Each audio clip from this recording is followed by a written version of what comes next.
eye has cleavage.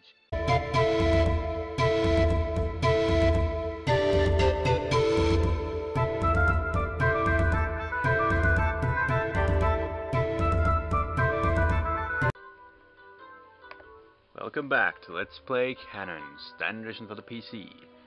We end this battle tonight. As the wind rises and buffets me, I spin around to face the foe.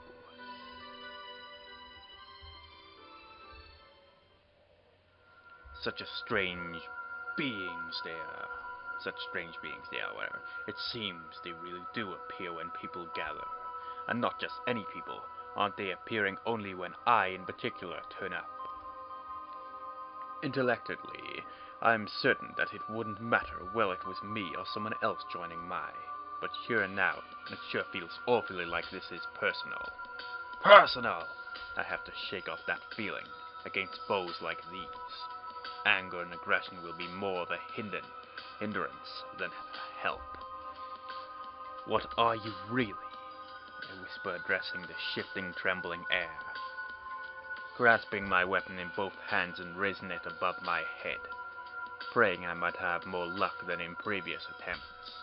If I can but strike hard and true, this may end more easily than I dared hope. I take 3 swift steps forward, or rather 2.5 to be precise, and slash downwards. It hits nothing but the floor. Wait, what's that to my right? Don't attack it, dodge it.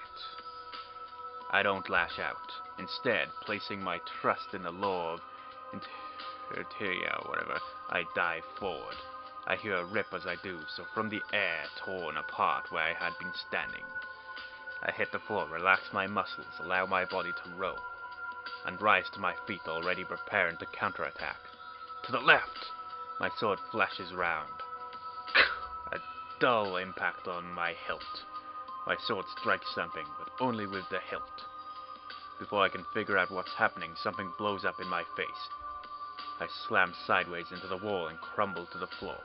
My head shrieks as though electricity were running through it. I tumble, roll, and look back to the corridor. There's nothing in sight, and yet for all I know, the thing is approaching again. For all I know, it's right in front of me.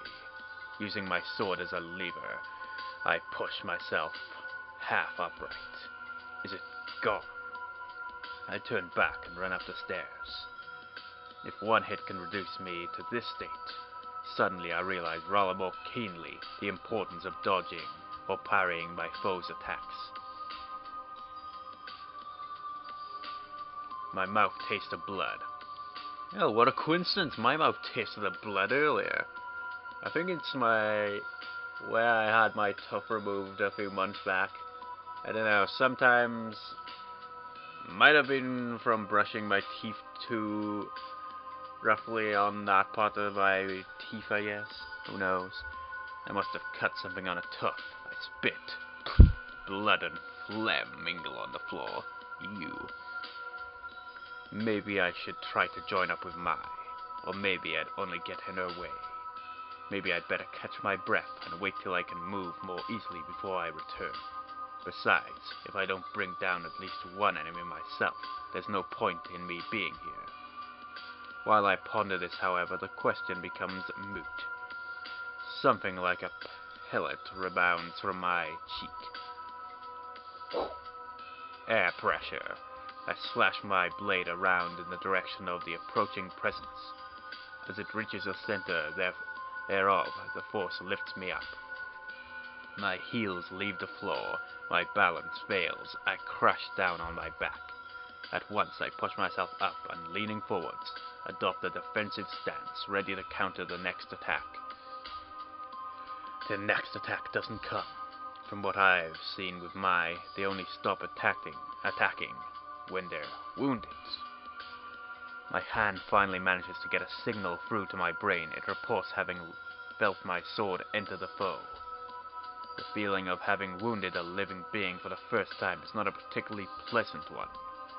But our enemies are not human. They are beings of pure evil, unknown to mercy and ignorant of compassion.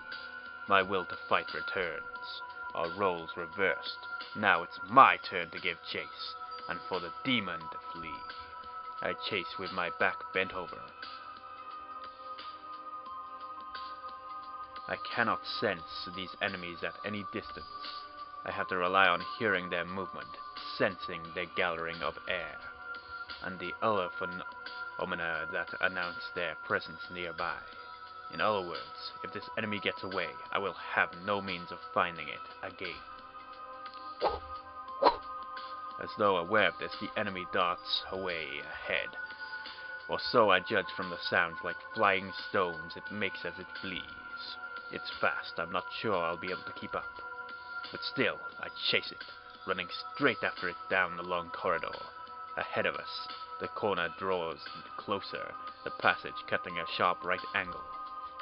If it turns there, it's all over. There's no way I, on human feet, can take a narrow corner like that at sufficient speed to keep up. So if it makes it around there, it will escape. I need to catch it before it gets there.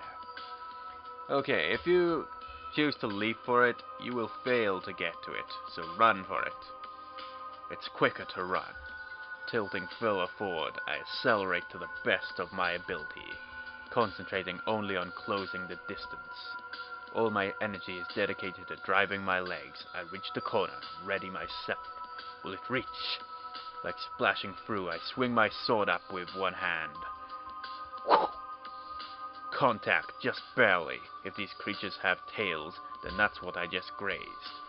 The blade, barely slowed by this faintest of touches, continues of its own momentum towards the ceiling.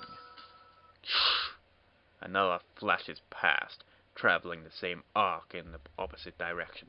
Mai is crouching in the pose she landed in, looking as unflustered as ever. She had been lying in wait just around the corner. Did you get it? She nods. For a moment, I wonder if she's going to compliment me on the chase. She remains silent, however. Perhaps my efforts, though I thought them as valiant as anyone could hope, strike her as merely medical. Perhaps she has a point. It was not I, after all, who struck the killing blow. I sigh. All I've accomplished tonight has been to gain a keen awareness of the gap between her strength and mine. That is the best I can hope for, to fight harder than I ever have in my life. And maybe hit the enemy by accident. While Mai works wonders without even breaking a sweat. Had she put those reflexes to use in a club or something, had they been seen in the light of day, she'd have been a national sensation. Why did she have instead to choose darkness instead of light? Infamy instead of fame, abuse instead of praise. I bite my lower lip, resolving more firmly than ever to do all I can do to help her reach the end of this path she follows. So, how many does that leave? I turn my eyes back to her, and I realize something's wrong. She's still crouching where she landed, the flat of her sword now parallel to the floor, and she's not moving. Are you okay? Are you hurt? I kneel before her myself and offer a hand. What? With a loud crack, the fluorescent tube above us splinters. Oh boy. You don't strike upwards, though. It seems like you do, but you actually dive away. At once, I dive to one side and roll away. As fragments of glass rain down from above, so falls my sword, flashing swifter through the air than gravity carries them. She strikes the floor with it mere moments before they land and scatter. Yay, I got a compliment from Mai. Praise me later. Where did it go? No need to ask. Its trail is punctuated by the sound of splittering lights. After it! Mai was moving before I spoke, and she's disappeared before my mouth closes. Disappeared, but not sprinting away as I expected. eh? She slumped down to the floor. Hey, my! Not rising, just sitting hunched up at my feet, as though... My! Your foot! Whoa, we've never seen her in this state before. Let me take a look.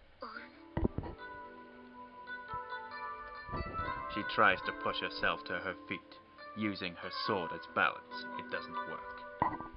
Sit still! I set her back against a wall and gently feel around her ankles. Does that hurt? I can't see anything wrong. It must be internal. What? Don't be ridiculous. You had me worried for a moment.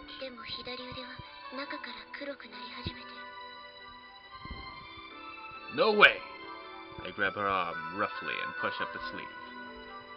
It's too dark for me to see anything. You can't move it? Morale or foot? She shakes her head. It makes you pretty much out of it then.